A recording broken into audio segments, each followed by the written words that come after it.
Aujourd'hui je vais vous parler d'hypnose. Alors l'hypnose, si vous voulez une définition, vous allez chercher vous-même parce que j'ai la flemme d'aller chercher clairement. Aujourd'hui je vais vous parler d'hypnose parce que j'en ai fait l'expérience en fait et je pense que ça pourrait être super intéressant de parler de ça et que j'explique ce que j'ai vécu en fait parce que c'était quand même un truc assez ouf. Donc c'est vrai que l'hypnose, moi j'avais le cliché de me dire ah mais de toute façon c'est fake. Quand tu vois ça à la télé forcément c'est super impressionnant mais t'as toujours un doute qui plane de te dire non mais est-ce que c'est vraiment possible de faire ça? Est-ce que c'est vraiment réel? Après d'un autre côté tu te dis non il y a des gens qui se font recoudre le nez sous hypnose ou des trucs super douloureux à l'hôpital et tu te dis si c'est utilisé à l'hôpital pour éviter une anesthésie c'est que c'est quand même assez...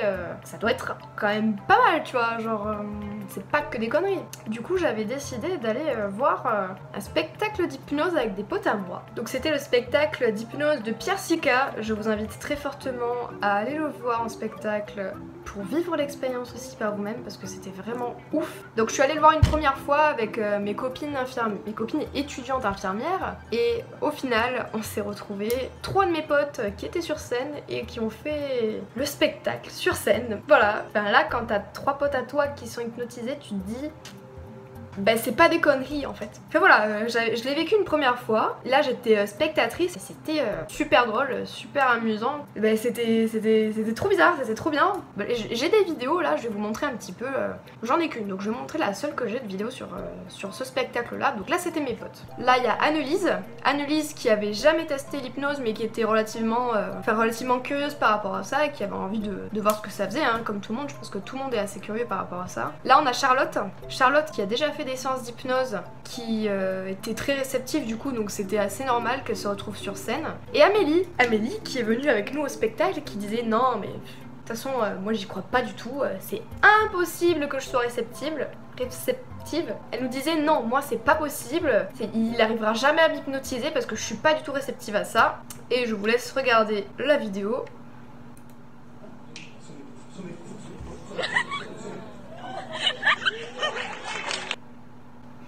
Voilà, c'est quand même assez ouf, tu vois. Genre, si on le remet, voilà, t'as l'impression que tout le monde tombe, que tout le monde est décédé, clairement. Donc voilà. Première fois donc, que je vais au spectacle, moi je ne suis pas allée sur scène et je me suis dit quand même, il faut que je teste.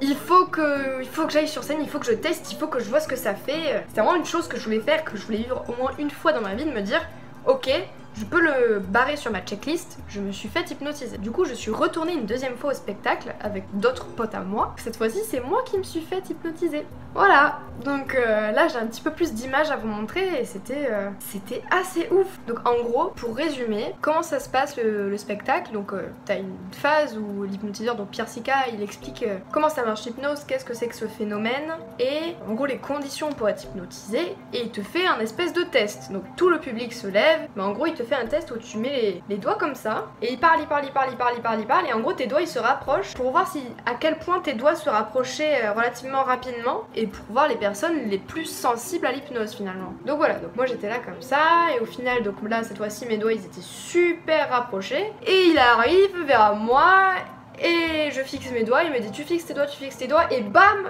quand ça a touché mon front et je suis tombée. Voilà. Ça c'est moi, je suis par terre, j'étais complètement... là je faisais dodo, hein, j'étais au plein milieu, tout allait bien, c'est chelou, hein. Quoi d'autre donc ouais, enfin là dans ces cas-là, c'est super particulier comme sensation. C'est super particulier parce que t'entends tout quand même. T'es conscient de tout ce qui se passe à l'extérieur, mais t'es dans un état où t'as pas envie de réagir. T'es un petit peu entre l'éveil et le sommeil, comme si t'étais sur le point de t'endormir en fait. Et t'entends tout ce qui se passe dehors, mais t'es tellement bien que t'as pas envie d'ouvrir les yeux, t'as pas envie de réagir, t'as pas envie de bouger. Autre photo de moi où j'étais par terre, là j'étais bien comme ça, tu vois. Alors le premier tour qu'il m'a fait faire, enfin tour, je sais pas comment on pourrait appeler ça. Le premier tour qu'il m'a fait faire, en gros il me prenait la main comme ça. Donc voilà, ça c'est ma main et ça on imagine c'est sa main à lui. Donc j'avais mon bras qui était un petit peu en suspension comme ça et il me disait ok, quand je vais lâcher ma main, en gros ton bras il va être bloqué. Donc il me dit tu vas sentir une vague comme ça qui va crisper ton bras et tout. Puis il me parlait et moi j'étais comme ça et... je sentais rien. Sur le coup j'étais sur scène, je me suis dit à tout moment en fait je suis pas réceptive et au final donc il me laisse comme ça, donc j'avais le bras bloqué, mais en soi je me disais si vraiment je voulais bouger, ben je faisais ça et ça y est, je pouvais le bouger assez facilement. Et là il arrive et il me fait, et là regarde, si je fais ça, ton bras il monte. Et c'est vrai que là, par contre, je ne contrôlais rien. Et mon bras il a commencé à monter comme ça. Et genre il essaie, il fait regarde, regarde, ton bras il monte. Et là j'étais là, oh merde, oh non, mais c'est incroyable. Et là vraiment je ne contrôlais rien. Donc je vais vous montrer un petit peu des vidéos, je vais réagir en même temps avec vous. La toute dernière vidéo, franchement, je vous invite à rester à la fin parce que la dernière vidéo elle est... Je pensais même pas que j'étais possible de faire des choses pareilles quoi.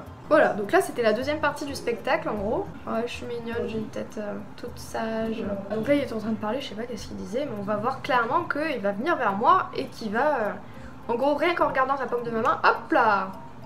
Et ben voilà, ça y est, je dors. Voilà, donc là, clairement, là j'étais dans une fusée. Voilà, c'est moi là. C'est assez chelou en vrai de regarder ces vidéos là parce que tu te dis putain mais j'étais pas dans mon état normal. Voilà, donc là la fusée avait atterri et on se réveille sur une planète. Oh non, je crois que genre là on est dans le vaisseau et tout et que je dois appuyer sur un bouton pour déclencher un truc pour sortir je crois. Et j'aime trop comment je fais genre...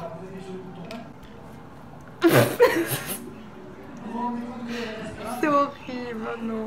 Donc là on venait d'atterrir sur la planète des nudistes. Autant vous dire que quand il va nous réveiller, là Pierre, on va être un peu gêné, tu vois ce que je veux dire?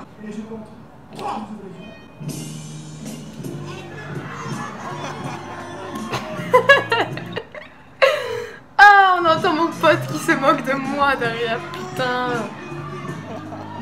J'étais pas du tout gênée, j'étais extrêmement sereine. Et c'est bizarre parce qu'en soi, tu vois, les gens, je les voyais habillés. Tu te ressens aussi gêné que s'ils étaient tous nus devant toi, tu vois. Mais en soi, tu les vois habillés. Je vais vous montrer la dernière vidéo, donc celle-là, elle est particulièrement impressionnante. Clairement, c'est pas possible d'y croire tant qu'on l'a pas vécu ou tant que c'est pas un proche qui le fait. Voilà, donc là c'est moi, tout va bien. J'étais la dernière sur scène, voilà. Il manquait plus que moi. Donc là, il m'installait confortablement, j'aimerais bien... Tac. Voilà. Et en fait, là, ce qui était bizarre aussi, c'est qu'il me prenait la main. Il me secoue la main un petit peu comme pour dire bonjour. Et pendant ce temps-là, il me demande de trouver un chiffre d'endormissement. Donc là, mon chiffre, c'était 4. Et là, boum! Et là, franchement, tu peux pas lutter quand il t'endort comme ça. Et 3, tu t'endors, je fais genre, c'est plus fort que toi. Et c'est ça qui est assez incroyable. Là, on me voit tomber. On voit que j'ai quand même le réflexe de me rattraper, tu vois. Et là, quand vous voyez les tréteaux derrière, vous vous dites quoi? Qu'est-ce que c'est que ça? T'es sûr de toi, là? Faut savoir que moi, j'avais déjà vu le spectacle avant et que je savais que j'allais faire ça. En soi, je le savais. Les épaules, encore plus contractées, ta nuque, de plus en plus contractée, tes abdominaux qui durcissent, de plus en plus transformant en barre de fer.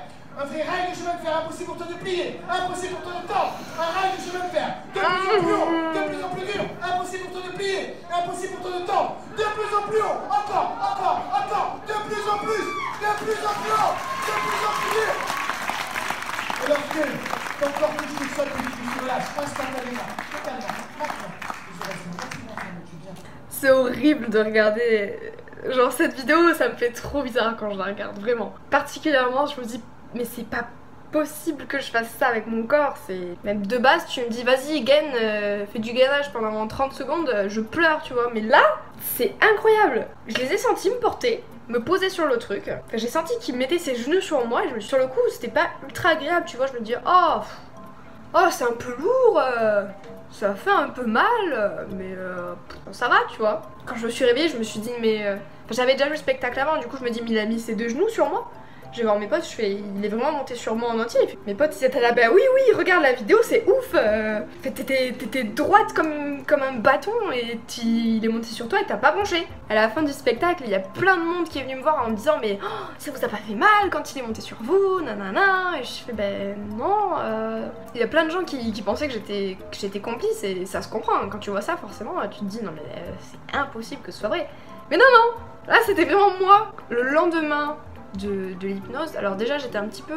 j'étais patraque, hein. J'avais pas faim du tout, j'étais fatiguée, et impossible de manger, j'étais complètement barbouillée. Et en fait, en me douchant, je me suis rendu compte que sur le dos, genre à ce niveau-là, au niveau où il avait posé les tréteaux, que mon dos avait reposé, j'avais un bleu. En fait, quand il est monté sur moi, ça a mis du poids sur mon corps et finalement ça a fait exploser des petits vaisseaux sanguins. Et sur le coup, je m'en étais même pas rendu compte. J'avais pas de courbature, j'avais juste ça. Voilà, je pense que je vous ai un petit peu tout dit. Maintenant, franchement, si vous habitez dans l'Hérault, si vous habitez autour de Montpellier, allez voir Pierre Sika en spectacle parce que c'est vraiment, vraiment ouf. Il a une chaîne YouTube aussi, je mettrai le lien dans la description. Tout ce qu'il fait, c'est vraiment super cool. Je vous invite à vous abonner à sa chaîne et vraiment allez le voir.